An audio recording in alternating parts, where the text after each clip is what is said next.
வாக்குறுதி எண் 1, மகளிர் நலன் குலவிளக்கு திட்டம்.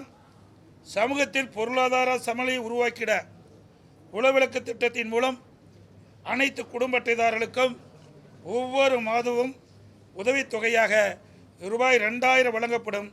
இத்தொகை குடும்ப தலைவியின் வங்கி கணக்கில் செலுத்தப்படும்.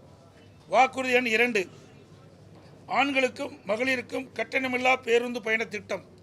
நகர பேருந்தில் பயணம் செய்யும் ஆண்களுக்கு கட்டணமில்லா பேருந்து பயண திட்டம் செயல்படுத்தப்படும்.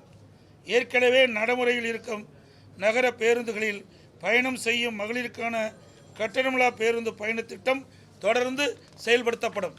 அம்மா இல்லம் திட்டம் மூலம் கிராமப்புறங்களில் குடியிருப்பதற்கு சொந்த வீடு இல்லாதவர்களுக்கு அரசே இடம் வாங்கி கான்கிரீட் வீடுகள் கட்டித்தரப்படும்.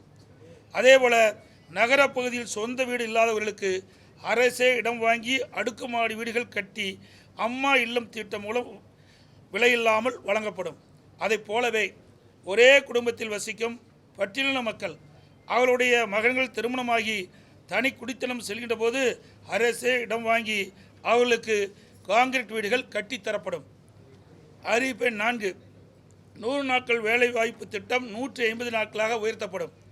100 நாட்கள் வேலை வாய்ப்பு திட்டம் 125 நாட்களாக உயர்த்தப்படும் என்று மத்திய அரசு அறிவித்துள்ளது. கிராமப்புறங்களின் வளர்ச்சிக்கான இத்திட்டம் 150 நாட்கள் வேலைவாய்ப்பு திட்டமாக உயர்த்தப்படும். அறிவிப்பு 5, அம்மா இருசக்கர வாகனம் வழங்கும் திட்டம். மகளிருக்கு ரூபாய் 25,000 மானியத்துடன் 5 லட்சம் மகளிருக்கு அம்மா இருசக்கர வாகனங்கள் வழங்கப்படும்.